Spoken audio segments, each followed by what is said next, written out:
Bonjour, ravi de vous retrouver dans Lumière intérieure. Cette semaine, j'ai la joie d'accueillir une journaliste, reporter de guerre depuis 30 ans, ayant sillonné le monde, notamment les contrées vers l'Est, l'Afghanistan, l'Irak, et plus proche de nous, l'Ukraine et la Russie. C'est une polyglotte, surtout russophone, prix Albert Londres, spécialiste, je le disais, de la Russie et de l'Ukraine. Vous l'avez sans doute reconnu. Vous vous souvenez, prix Albert Londres, chienne de guerre, Anne Niva. Et oui, vous l'avez reconnu.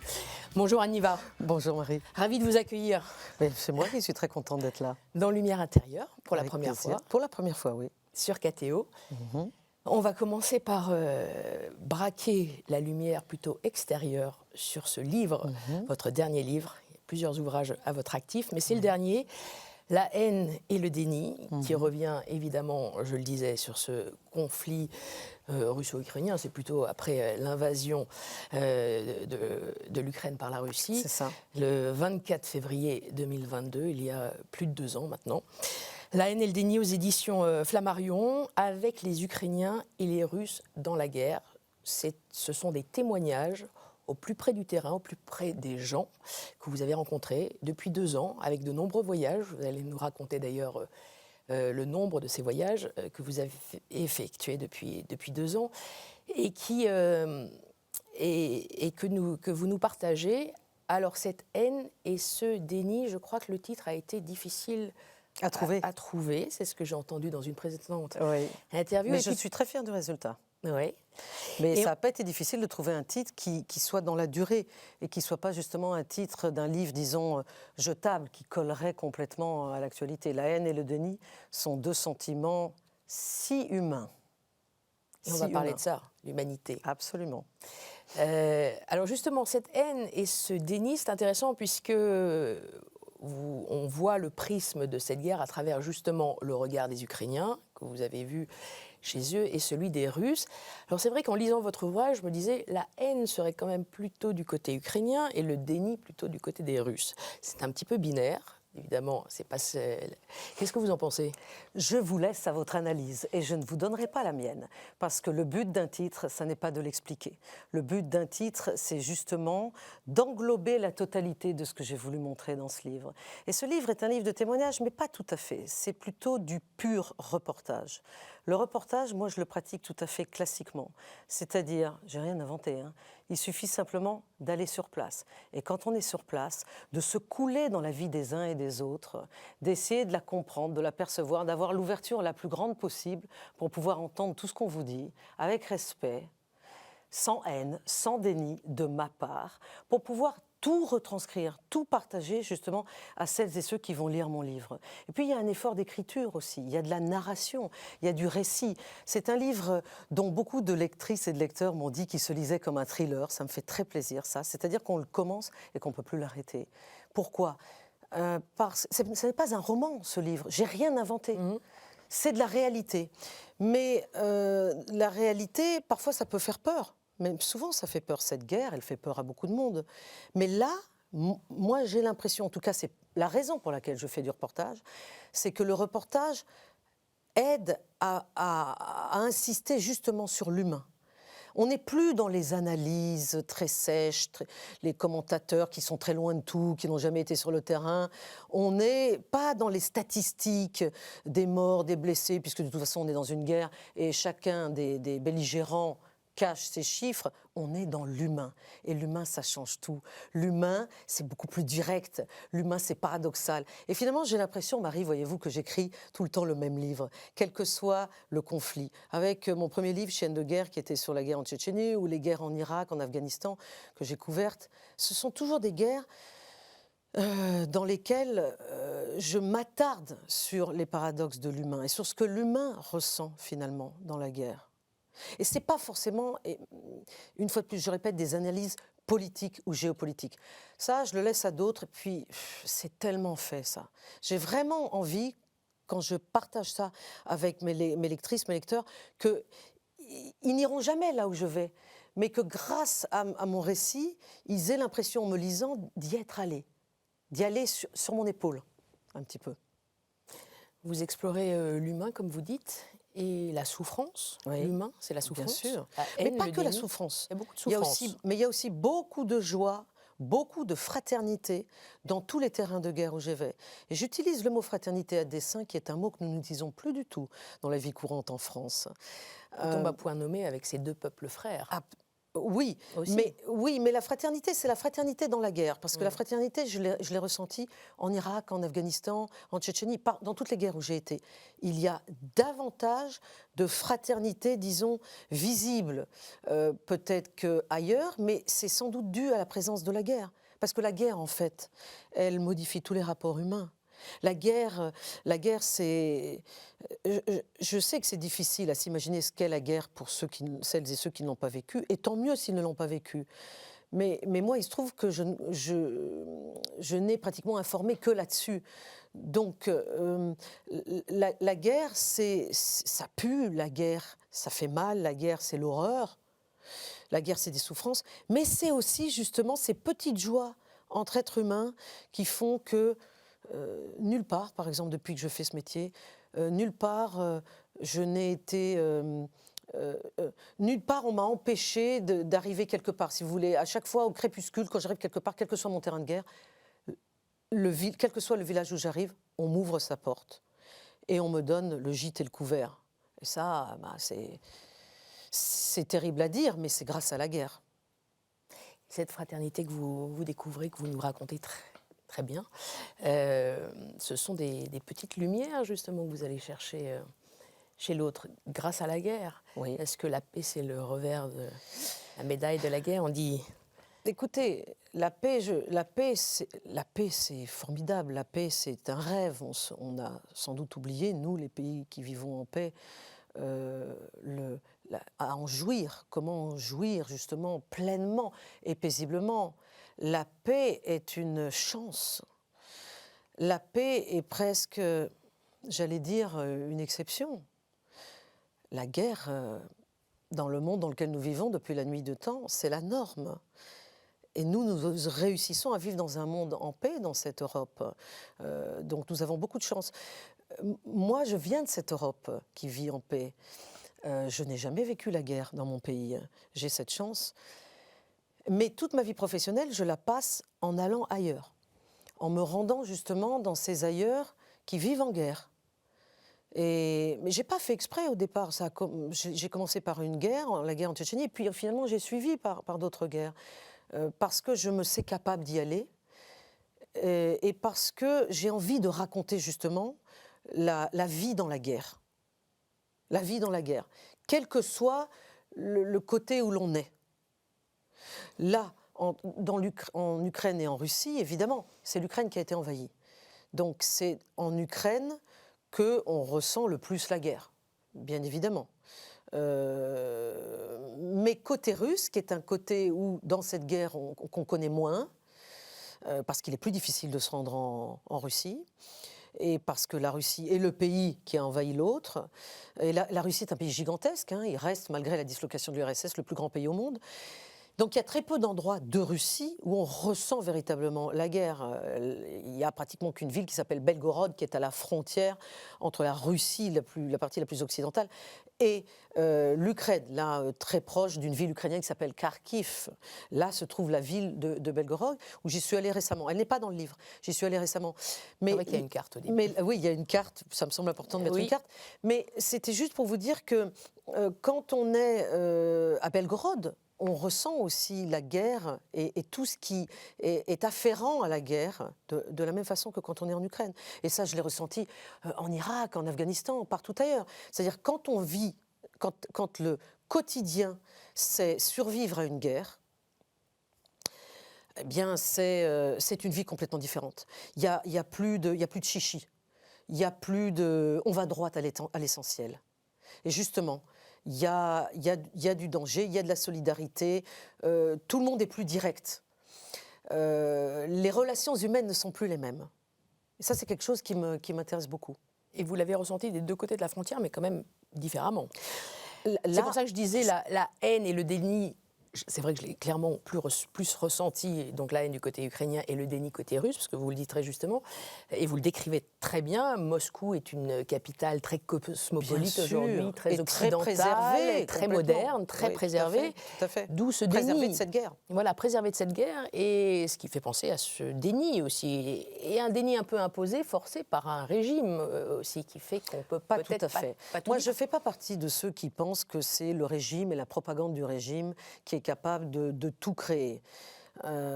Pour qu'un régime subsiste et qu'il reste populaire, entre guillemets, c'est-à-dire toujours soutenu par une majorité de la population, c'est en cela que j'entends l'adjectif populaire, eh bien, il faut que justement cette population soit complice. Adhère. Mais bien sûr, c'est-à-dire qu'elle n'adhère pas de façon forcée. Il ne faut pas croire que tout cela est forcé. C'est-à-dire que justement, Vladimir Poutine, le président russe, a su trouver, depuis plus de 20 ans qu'il est au pouvoir, les mots, les notions qui font que son peuple se reconnaît dans ce qu'il dit, dans cette propagande, dans la doxa du Kremlin, et dans ce qui fait que le peuple russe, aujourd'hui, le soutient encore, je dirais, dans sa majorité, parce qu'il y a évidemment des Russes qui ne soutiennent pas Vladimir Poutine, qui sont anti-guerre, qui sont anti-Poutine, il y en a. Pas très nombreux et pas très audibles. Ils sont en minorité, mais moi j'ai été les chercher, ils sont dans ce livre. C'est vrai. Ils sont dans ce livre, il faut aller leur parler. Ce sont essentiellement des plus jeunes. Clairement, des plus jeunes, c'est-à-dire ceux qui ont l'âge de l'accession de Vladimir Poutine au pouvoir, 23 ans, 24 ans, qui n'ont connu que Vladimir Poutine au pouvoir.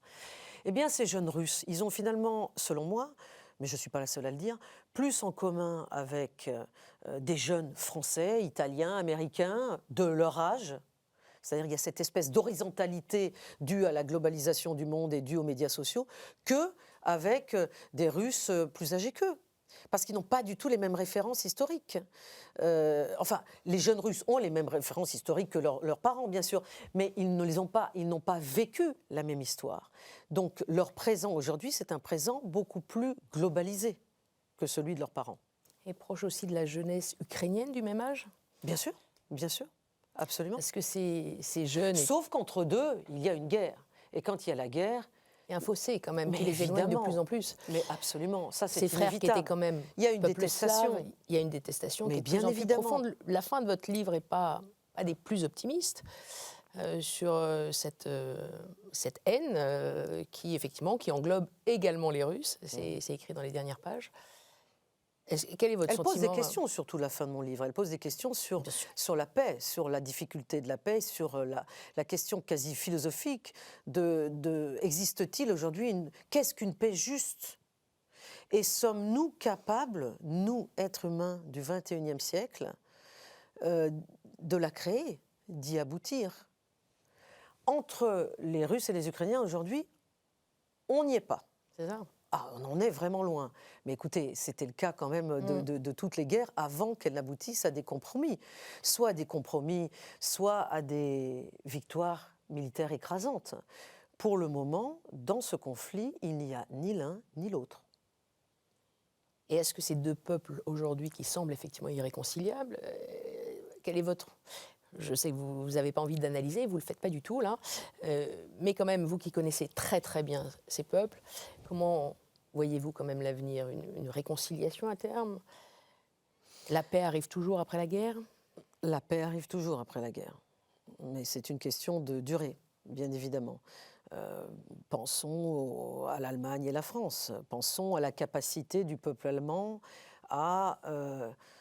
réfléchir à son passé, à revenir sur son passé.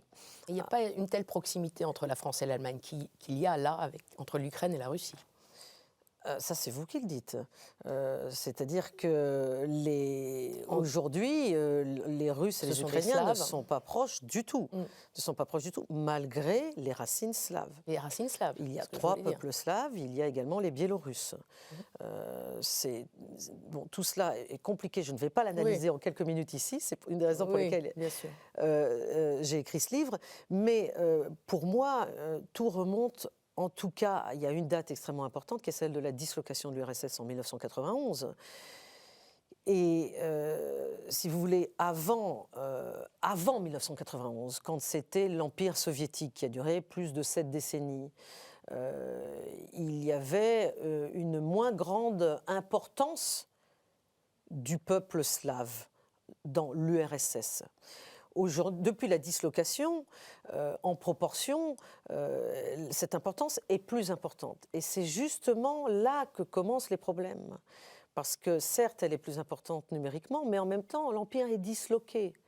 L'Ukraine est indépendante depuis 1991, ce que n'est pas la Biélorussie. Donc ça pose beaucoup de problèmes, notamment aux Russes, bien évidemment. Le grand regret de Vladimir Poutine, effectivement, cette dislocation de l'URSS. Ah oui, tout à fait. Un des grands regrets. Je vous propose de passer à la deuxième partie de cette émission. On va braquer désormais la lumière intérieure sur votre intériorité davantage, entendu. Je vous propose 4 mots, à vous de nous les commenter. Avec plaisir. À tout de suite.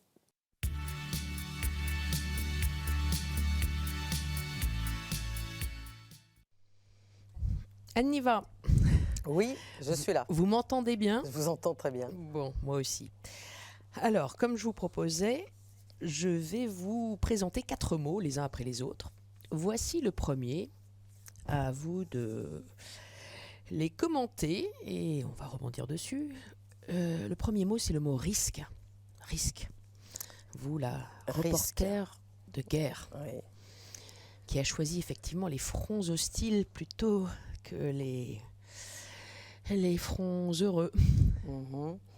Non, pour moi, le risque fait partie inhérente de la vie et le risque ne me fait pas peur. Voilà, c'est ça la notion principale. Il y a des gens que le risque stoppe dans leur élan, et moi, ça ne me stoppe pas. Et je dois dire que ce qui est même important pour moi, c'est justement l'élan. Mais tous les risques que je prends sont des risques mesurés. Tous ceux qui me connaissent vous le diront. Tous ceux qui m'ont côtoyé dans cette vie professionnelle. Parce que si mes risques n'étaient pas mesurés, j'en serais pas là où j'en suis aujourd'hui. Mais le risque existe, le risque zéro n'existe pas. Voilà. Mais de savoir que le risque zéro n'existe pas ne m'arrête pas. Et ce goût du risque, est-ce qu'il vous stimule justement ? Oui, bien sûr. Comme je disais, le risque, c'est l'élan, tout à fait, il me stimule. Moi, ce que je n'aime pas, c'est j'allais dire le surplace, le fait de ne pas bouger. Voilà, le risque, c'est le mouvement. Le mouvement, c'est le risque. Aller de l'avant, au sens propre comme au sens figuré. Donc sur le terrain, aller de l'avant, passer d'un point A à un point B, même si j'ai toujours dit à mes rédacteurs en chef que si j'arrivais pas à avancer, je reculerais.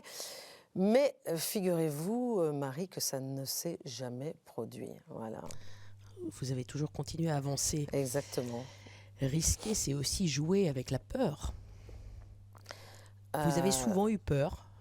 La peur, oui, bien sûr que j'ai eu peur. Qui n'aurait pas peur quand il se retrouve sous un bombardement j'ai le souvenir d'un bombardement en Tchétchénie, donc c'était un bombardement russe, où j'arrivais même pas à ravaler ma salive tellement j'avais peur, parce que c'était un bombardement fourni d'hélicoptères pendant plusieurs heures, et j'avais la quasi-certitude de ma propre fin.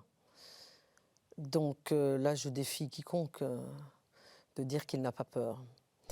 Et j'avais peur, mais c'était trop tard, finalement. À quoi ça sert d'avoir peur ? Qu'est-ce que je pouvais faire d'autre que rester là où j'étais, prier. Je ne suis pas catholique, je suis protestante, je tiens à le souligner. Et j'ai prié sous les bombes à ce moment-là. Espérer que le bombardement s'arrête. Et effectivement, bien sûr, il s'est arrêté. Ce bombardement-là en particulier, oui, il m'a marqué, il s'est arrêté. Moi, j'étais vivante, mais d'autres personnes dans le village où j'étais sont morts pendant ce bombardement. Donc, c'était ça la réalité de ce moment-là. Mais effectivement, le métier que j'ai choisi est un métier constamment face à la réalité. En fait, ce que j'aime, c'est vraiment confronter la réalité. Ne pas être dans dans le déni, ne pas être dans l'aveuglement, ne pas être dans le manque de discernement. Ça, ce sont vraiment des traits de caractère qui ne me plaisent pas.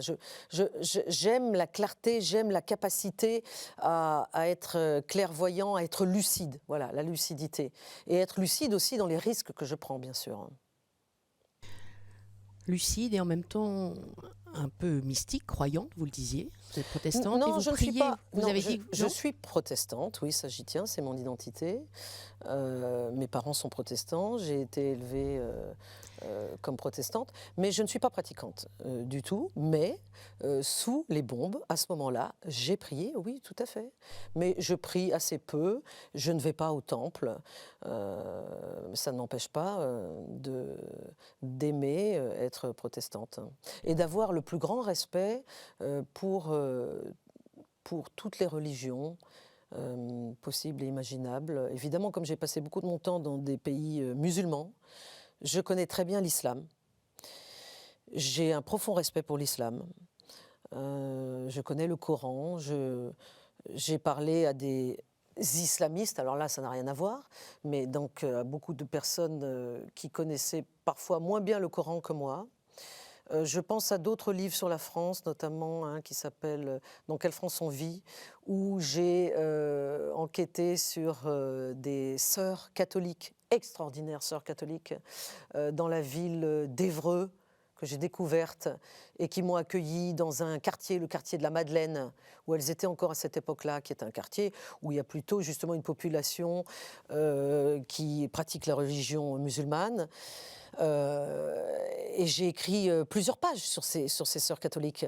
Donc, observer la façon dont chacun pratique sa religion, c'est aussi quelque chose qui m'importe beaucoup et qui est très présent dans mes livres. La foi orthodoxe aussi, quand je suis en Russie. Voilà, ça c'est très important pour moi. Et je dois dire que je rencontre énormément de gens qui me parlent de leur foi sur tous mes terrains de guerre. Beaucoup, beaucoup, beaucoup. Et même sur mes terrains qui ne sont pas de guerre, puisque je reviens sur la France. Ce livre, Dans quelle France on vit, que j'ai continué par un autre livre, le deuxième tome, qui s'appelle La France de face, j'ai été étonnée à quel point mes interlocutrices et mes interlocuteurs en France se mettaient d'eux-mêmes à me parler de leur foi. J'étais étonnée de l'importance de la religion dans notre pays. Et donc, je l'ai écrit cela. Je l'ai raconté parce que je pense que c'est important, une fois de plus, de montrer ce qui se passe réellement dans notre pays. La guerre stimule-t-elle la foi ? Elle la renforce ? Justement, la peur de la finitude ? Peut-être, oui. Pas dans mon cas personnel, mais... non, je dois dire que pour moi qui passe mon temps dans des pays de guerre, des pays en guerre, où la religion est très présente, bien évidemment. Bon, elle est parfois instrumentalisée politiquement, bien sûr. Mais dans les pays qui ne sont pas en guerre, comme le nôtre, la France, la Russie, la religion est très présente et très importante, beaucoup plus que ce que l'on pourrait croire, disons, en ne regardant que les médias dits dominants. La religion joue un rôle important dans la vie quotidienne de beaucoup de personnes. Et chacun à sa façon. Je me rappelle d'une femme en France, où était-ce ? Était-ce à Lons-le-Saunier ?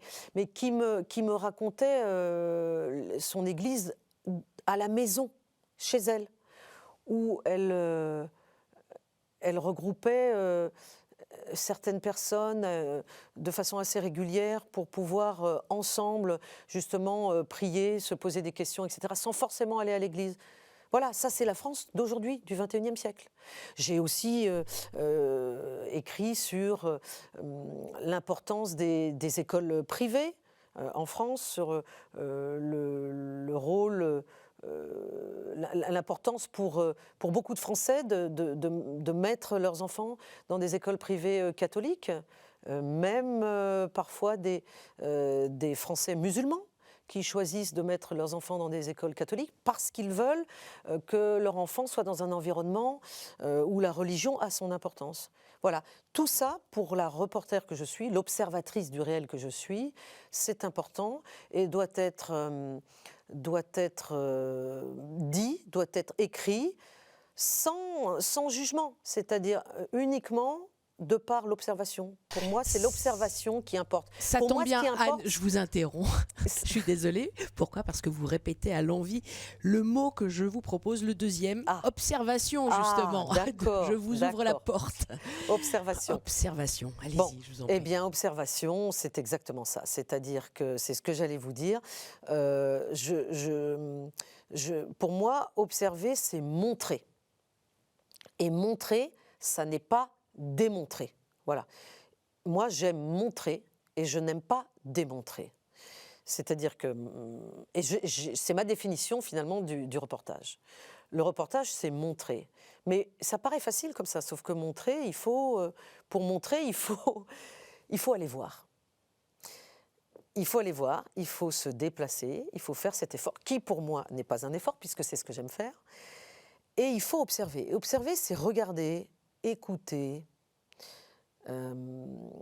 répondre à des questions. Parce que souvent, c'est moi qui pose les questions, bien sûr, puisque je suis la personne qui suis là pour poser des questions. La tierce personne, l'intruse, si je puis dire. Je suis là, je vais, je viens.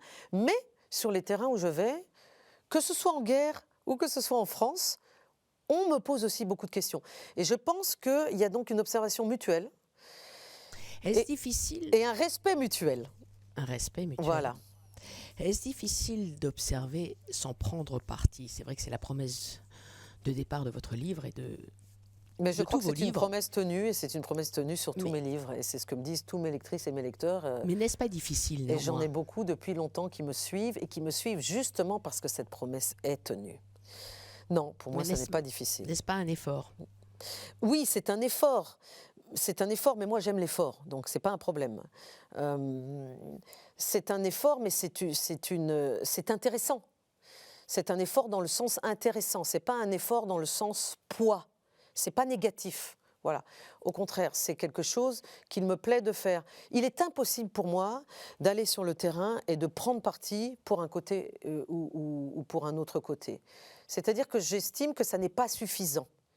Bien sûr, c'est faisable, mais ça n'est pas suffisant. Il manque quelque chose. Les médias occidentaux ont toujours, pour, j'allais dire, tradition, d'être du côté des gentils. Les gentils, c'est qui ? C'est nous. Hein. C'est toujours nous les gentils, c'est-à-dire nous les Occidentaux. Mais moi, ce qui m'importe, c'est d'aller aussi du côté des méchants, entre guillemets. Donc voilà, c'est ce que j'ai fait dans cette guerre, dans ce livre, La haine et le déni, passer de l'un à l'autre. Mais c'est ce que j'ai fait aussi en tant qu'occidental, en allant en Irak ou en Afghanistan. Et en passant beaucoup de temps dans la vie de ces populations locales. En Afghanistan, en Irak, il n'y avait pas d'hôtel, c'était en pleine guerre. J'étais donc obligée en quelque sorte de vivre chez l'habitant. Et alors que j'étais moi-même une occidentale dont les dirigeants, je suis une ressortissante occidentale aux yeux des gens qui m'accueillaient, dont les dirigeants politiques avaient pris parti pour faire tomber les bombes sur la tête de ceux qui m'accueillaient. Vous voyez, donc c'était pas forcément simple. Mais je le répète, je n'ai jamais été mal accueillie, ou si peu. J'ai de rares exemples, mais vraiment peu. Donc je crois que c'est vraiment une question de respect mutuel. Je les respecte, ils me respectent. Ça, c'est très important. Et je pense que souvent, ce respect n'existe pas, ou il ne transparaît pas. Et donc, il n'y a pas d'échange possible. Tout le monde accepte que je les observe parce qu'il y a du respect. Comment fait-on quand même pour observer sans que les émotions s'en mêlent, puisque les émotions commandent ? Nous sommes tous humains ? Oui, mais pas moi. Je suis désolée, Marie. Les émotions, mes émotions, moi, je me contrôle, absolument. Et tout ce que je fais dans ma vie est un exemple de contrôle. Là, je me contrôle avec vous, je me contrôle à la télévision, je me contrôle quand je travaille, je me contrôle quand je suis en reportage, parce que ça me semble être la moindre des politesses. Voilà. La politesse, c'est quelque chose de très important. C'est justement d'essayer de se montrer à l'autre sous son meilleur jour, sous un jour de compréhension totale. C'est-à-dire que moi, je peux tout entendre, on peut tout me dire. Et je peux vous dire que j'en ai entendu dans ma vie. Hein, parce que quand je me retrouvais en face d'un représentant de Daesh ou d'Al-Qaïda qui n'avait que mépris, voire plus négatif encore, pour la femme que je suis, occidentale, journaliste qui plus est, je peux vous dire que ça transparaissait pas dans le traitement, parce que j'ai toujours été bien traitée, je vous le dis, mais dans les questions, dans l'échange, et parfois souvent dans la volonté de certaines personnes de vouloir me convaincre. Et personne ne m'a jamais convaincue de rien, puisque je suis justement avec ce caractère de nature extrêmement observatrice, très ouverte certes, mais le fait est que je n'en pense pas moins, c'est-à-dire personne ne peut lire dans mes pensées. Mais c'est pour ça que je vous dis, je me contrôle. Je me contrôle pour pouvoir aussi poser les bonnes questions. Pourquoi je veux poser les bonnes questions ? Je veux poser les bonnes questions parce que je veux avoir des bonnes réponses. Parce que si j'ai pas de bonnes réponses, si je suis tout de suite dans le heurt, dans la dispute, eh bien, qu'est-ce que je vais obtenir ? Journalistiquement parlant, j'aurai rien. Or, moi, je veux obtenir le plus possible. Vous me facilitez un petit peu les transitions, en tout cas avec vos propos tout à l'heure. Le troisième mot, c'est le mot miroir. Miroir, c'est une expression que vous utilisez souvent, passer de l'autre côté du miroir. Oui, de cette façon-là. Comme Alice, mais justement, vous pouvez l'interpréter comme vous voulez, puisque miroir, c'est le reflet, et le miroir, c'est soi, le miroir, c'est la barrière, c'est l'autre, c'est l'humanité. Oui. Ça peut être encore au-delà. Oui. Non, je ne l'utilise pas très souvent, cette expression. C'est juste que dans ce livre, La haine et le déni, dans ma préface, je raconte que je passe, telle une Alice des temps modernes, de l'autre côté du miroir. Voilà.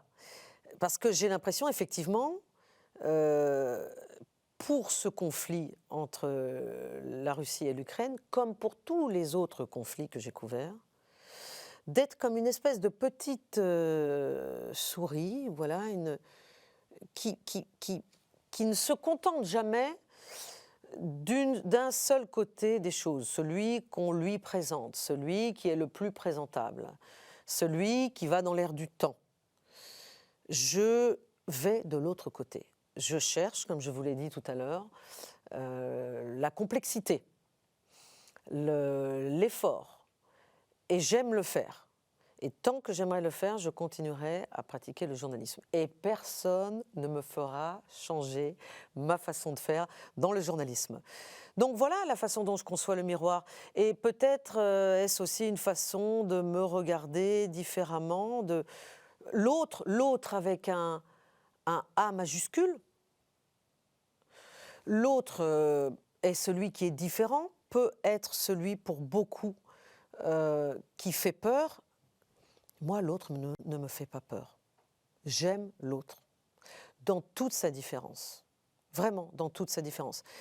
Évidemment, je peux être agacée, évidemment, je peux avoir des moments où je me dis c'est insupportable ce que je suis en train de vivre, je ne suis pas du tout sur les mêmes valeurs que celles et ceux à qui je parle, etc.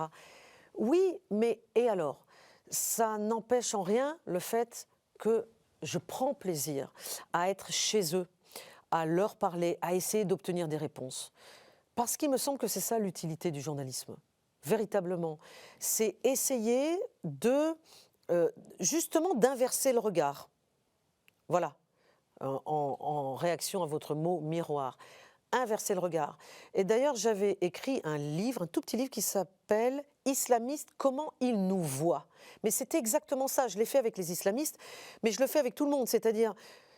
Pour moi, aller sur le terrain, c'est uniquement, avec toute l'empathie dont je suis capable, aller me mettre à la place de l'autre, voilà, l'autre qui est différent de moi, l'autre qui ne vit pas comme moi, puisque après mes reportages, j'ai cette chance, c'est une chance, j'insiste, je le reconnais, qui est de revenir chez moi, dans mon pays, qui n'est pas en guerre, c'est un privilège.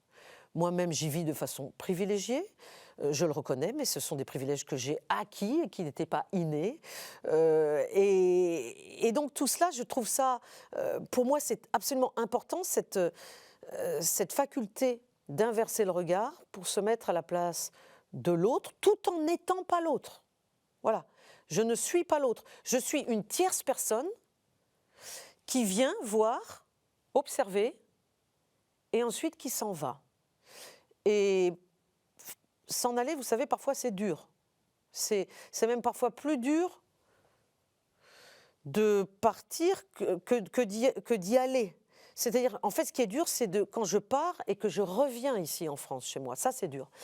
C'est dur au moment où je reviens, parce que je me dis, j'ai l'impression d'être schizophrène absolue. C'est tellement, ce sont tellement des mondes différents. Et je me dis, mais comment vais-je faire pour trouver les mots? Comment vais-je faire pour dominer ce qui m'apparaît parfois comme un mur d'indifférence, comme un mur d'incompréhension entre tous ces mondes? Et moi, je suis le passeur. Voilà, je suis celle qui y va, qui est sur ce chemin de crête, qui essaye de comprendre. Alors, bien sûr que je ne saisis pas tout, c'est sûr. Je saisis ce que je peux, je saisis ce que je suis capable de saisir. Mais j'y mets toute ma force, toute mon énergie, toute ma détermination. Et de la détermination, j'en ai. Toute ma volonté pour essayer le plus possible de comprendre les situations complexes que j'ai en face de moi et les raconter, les expliquer, les interpréter, les passer à celles et ceux qui me lisent pour qu'ils puissent, sans y aller, sur tous ces terrains hostiles, sur tous ces terrains autres, comprendre ce que ces gens-là qui ne sont pas nous vivent. Et ensuite, mes lectrices et mes lecteurs peuvent se créer leur propre opinion. Vous voyez, je n'ai pas envie, Marie, de leur dicter ce qu'il faut penser. En revanche, j'ai envie de les nourrir du mieux que je peux, avec ce miroir, pour pouvoir faire en sorte qu'ils soient le plus proche possible de la réalité. Mais la réalité, elle est plurielle, elle est complexe. Chacun a la sienne. Chacun a la sienne. Vous les nourrissez aussi beaucoup avec ce quatrième mot qui va résonner chez vous, avec la dusha. Dusha ? Dusha, l'âme. C'est le L'âme. mot russe. L'âme russe. Le mot russe, oui, pour dire âme. Il y a quand même la Russie qui vous irrigue. Votre père universitaire, Georges Niva, est un spécialiste de la Russie. Mon père et ma mère, hein, je vous arrête tout de suite parce justement, que j'avais pas fini. Voilà. J'avais pas fini. Et votre mère, qui était professeure agrégée de russe, Voilà. Lucille Jonac. Donc c'est vrai que vous êtes donc russophone, entre autres, puisque je crois que Bien vous parlez sûr. 6-7 langues. Oui, oui. Mais vous avez toujours baigné dans cette Russie. Oui, non, mais j'ai Et pas dans baigné. cette âme russe, Oui, mais mine de rien. Pas tout à fait, parce que l'âme russe, c'est vraiment un stéréotype. Et je n'aime pas les stéréotypes. En revanche, ce que j'aime, c'est ces souvenirs que j'ai, petite fille, de mes deux parents, chacun dans leur bureau, cherchant le bon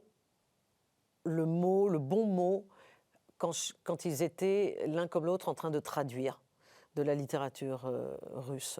Voilà, ça c'est depuis que je suis toute petite, j'ai cette image-là en tête de l'effort de mes parents qui étaient tous les deux professeurs. Mon père à l'université des lettres de Genève, de civilisation et de langue russe, et ma mère agrégée de russe, vous l'avez dit, professeure de langue russe en collège et lycée, c'est-à-dire que quoique agrégée, elle a toujours voulu enseigner à des jeunes élèves, et j'ai été son élève, bien évidemment, puisque je n'avais pas le choix. Dans ce collège-lycée de Haute-Savoie, à Annemasse, il n'y avait qu'une professeure de russe, c'était ma mère. Donc je l'ai eue de la 4e à la terminale, puisque j'ai fait russe deuxième langue. Et donc, ils ils se parlaient russe entre eux quand ils ne voulaient pas que moi et mon frère on comprenne ce qu'ils disent. Il y avait des dissidents russes que mon père invitait à l'université de Genève et qui ensuite venaient dîner à la maison. Je me souviens que les préparatifs de ma mère pour préparer à faire à dîner à tout le monde. Donc tout ça était évidemment pour la petite fille que j'étais très mystérieux, très attirant. Et j'ai quitté la maison parentale très tôt, parce que j'ai eu mon bac avant 16 ans, juste avant 16 ans. Et donc, ensuite, je suis montée à Paris pour faire mes études supérieures.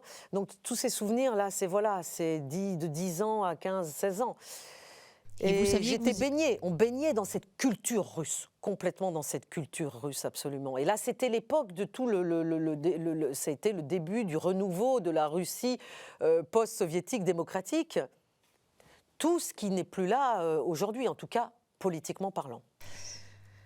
Alors, est-ce que c'est pour prendre le contre-pied de vos parents universitaires, érudits, que vous vous êtes dit « moi, je vais partir sur le terrain » Je ne suis pas sûre. La Russie, d'accord, mais sur le terrain. Oui. Non, c'est vrai que j'aurais pu ne pas prendre le contre-pied. Ça aurait voulu dire devenir professeur, comme eux. Mais parce que vous êtes docteur aussi en sciences politiques. Oui, mais je suis aussi professeur, puisque j'enseigne depuis 15 ans à l'université de Neuchâtel. Donc, j'ai toujours... ma carrière de journaliste que je mène de façon indépendante, c'est-à-dire sans appartenir à une seule rédaction, je la conçois comme une façon finalement de prolonger le travail de mes parents.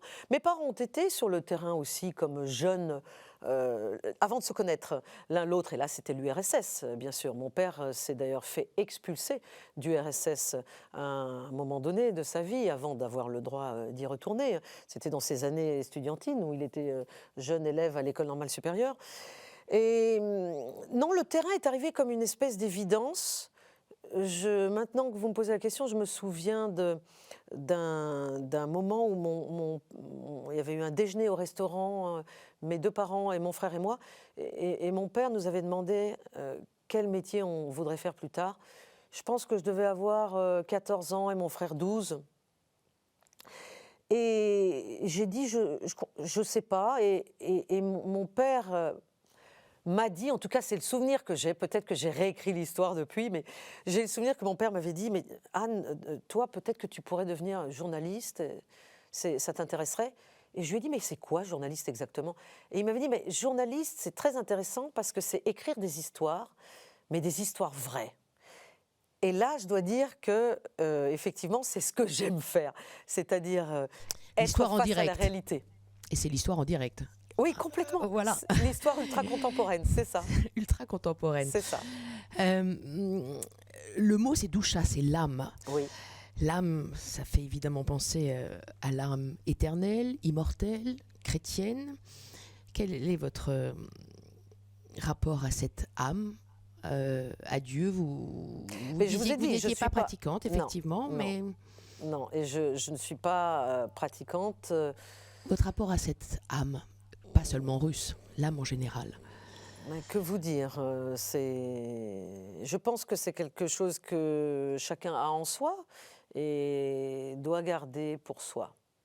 Donc je vous ai donné un exemple qui était celui où j'ai prié sous des bombes et je crois que c'est suffisant. Et les âmes sœurs, vous y croyez ? Que voulez-vous dire ? Je ne sais pas, j'essaye de broder un peu sur le mot âme. Oui, mais le mot âme, non, on peut dire les âmes mortes aussi, de Gogol, les âmes sœurs. Non, l'âme est en chacun de nous, l'âme est importante, mais je ne peux pas vous en dire plus. Pas de réflexion sur l'immortalité de cette âme? Non, je sais que vous voulez m'y emmener, mais moi, personne ne me fait aller où je n'ai pas envie d'aller, ma chère Marie. Absolument. Donc je n'y vais pas. Vous n'y allez pas? Non. C'est vous qui avez choisi ce mot, c'est pas moi. Et je pense que je vous ai répondu sur à peu près pas mal de choses quand même, dans les précédents mots qui pouvaient nourrir aussi celui-là. Absolument. On arrive au terme de cette interview en aparté, D'accord. sans se voir. Je reviens auprès de vous pour la Avec plaisir. conclusion, chère Anniva, tout de suite.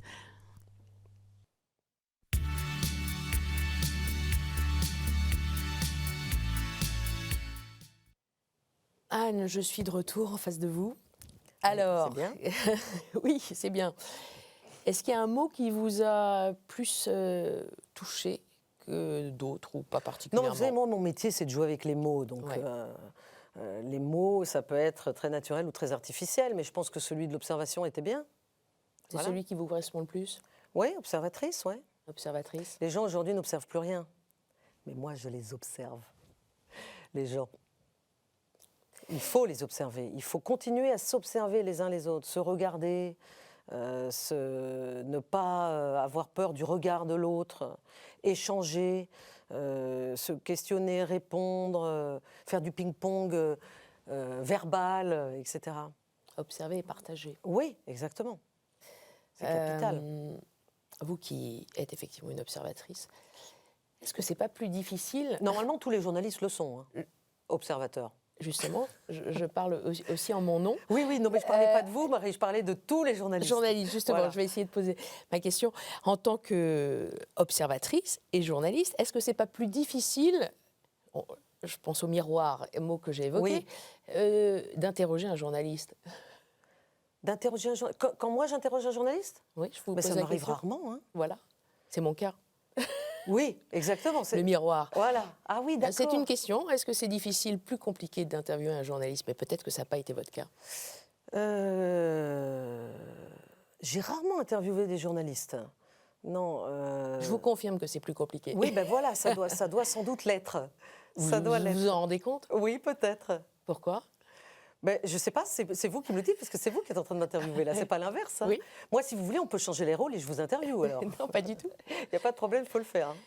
Non, non, mais je me pose la question, pourquoi est-ce que ce serait plus difficile? Non, mais il n'y a pas de difficulté, en fait. L'interview, c'est quelque chose, pour moi, très naturel. Poser des questions, y répondre, c'est tout simplement s'intéresser à l'autre.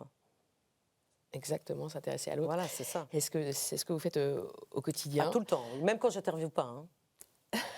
Il faut s'intéresser à l'autre, bien sûr. Vous repartez d'ailleurs bientôt sur des terrains de guerre? Écoutez, c'est comme quand j'ai eu un enfant, tout le monde, à peine mon fils était né, que tout le monde me disait quand est-ce qu'arrive le deuxième. Et là, c'est pareil. Je viens de sortir un livre, donc tout le monde me dit quand est-ce que tu vois. J'attends quelque temps. Je n'ai pas eu de deuxième enfant. Et pour Oui, mon votre livre, fils a 18 ans. On mon va fils peut-être a pas attendre 17 ans. 18 ans. Oui. Non, j'ai publié beaucoup de livres, mais pour le moment, je suis dans la satisfaction et le plaisir d'avoir un livre qui sort et je l'accompagne. Voilà. Bien sûr. Un livre, il faut vraiment l'accompagner. Donc, je parcours la France pour aller dans des librairies, pour rencontrer mes lecteurs, pour le signer. Et ça, c'est toujours un moment très important et très, très intéressant parce que les lecteurs sont comme une jauge de leurs questions. Les questions qu'ils me posent, je peux me rendre compte de ce qu'ils comprennent finalement de ce que je fais. C'est ça qui est bien, c'est qu'on ne parle pas dans le vide. Les monologues, en fait, c'est vraiment nul, ça ne sert à rien.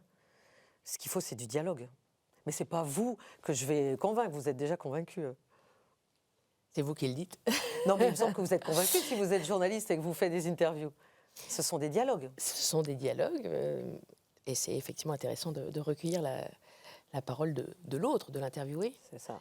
De vous évoquez votre fils. J'ai cru comprendre que vous étiez assez pudique sur votre vie, mais vous qui partez tout le temps, et on a parlé du mot risque, vous avez pris beaucoup de risques.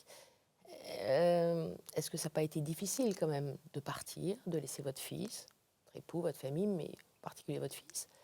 Non, pas du tout. Jamais? Non, ça n'a pas été difficile. Même sous les Et bombes, mon vous fils- vous êtes dit... Non, mais je sais que vous cherchez à Ah me le non, faire non, dire. pas spécialement. Mais ça n'est pas mon cas, Marie. D'accord. Donc, mon fils a 17 ans, il est bien dans sa peau, il est super content d'avoir une maman qui est également bien dans sa peau, qui est contente de faire son métier. Et tout se passe très bien, donc je ne vais pas vous dire non, des non. choses négatives. Il n'y a rien à dire de négatif. Je pense que ce qui est important Je ne dans la cherche vie... pas à avoir du mais négatif ce du qui est tout. important- J'essaie de comprendre Ce qui est les important dans la sentiments. vie, c'est d'avoir justement des personnes qui sont bien dans ce qu'elles font. Absolument. Donc voilà.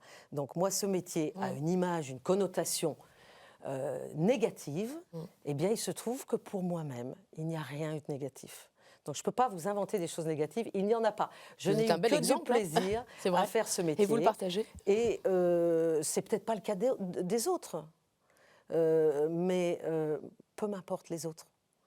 Si vous voulez, moi, ce qui m'apporte, c'est mon cas. Je ne peux pas vous dire pour rentrer dans le stéréotype Non, mais voilà, parce que le stéréotype, c'est quand même que la femme ça peut être reporter a raté sa vie, qu'elle non, a pas raté forcément, sa vie mais privée, juste- qu'elle est masculine, etc. Ça n'est pas mon cas. non, Voilà. j'essaie pas Non, de mais dire je vous quoi que ce taquine. soit, vraiment pas. Voilà. Ce Je sont dis des questions ça légitimes, je les sentiments m'en qui peuvent... amuse parce oui. qu'effectivement, c'est un stéréotype que je croise tout le temps. Et Oui, donc, voilà. peut-être, mais... Mon fils passe son bac et tout va bien. Bon. Excusez-moi pour les quelques stéréotypes mais pas du finaux, mais bon, c'est une question, je crois, légitime en tant que femme, journaliste et encore plus, effectivement, reporter de guerre. Voilà, je vais sur le terrain et je continuerai à y aller. En tout cas, merci beaucoup, Aniva, Merci à pour vous. votre humilité, votre témoignage. Je rappelle le titre de votre dernier ouvrage, La haine et le déni, chez Flammarion, avec les Ukrainiens et les Russes dans la guerre. On se retrouve la semaine prochaine. Comme d'habitude, vous pouvez retrouver cette émission sur ktotv.com. Très bonne soirée sur KTO.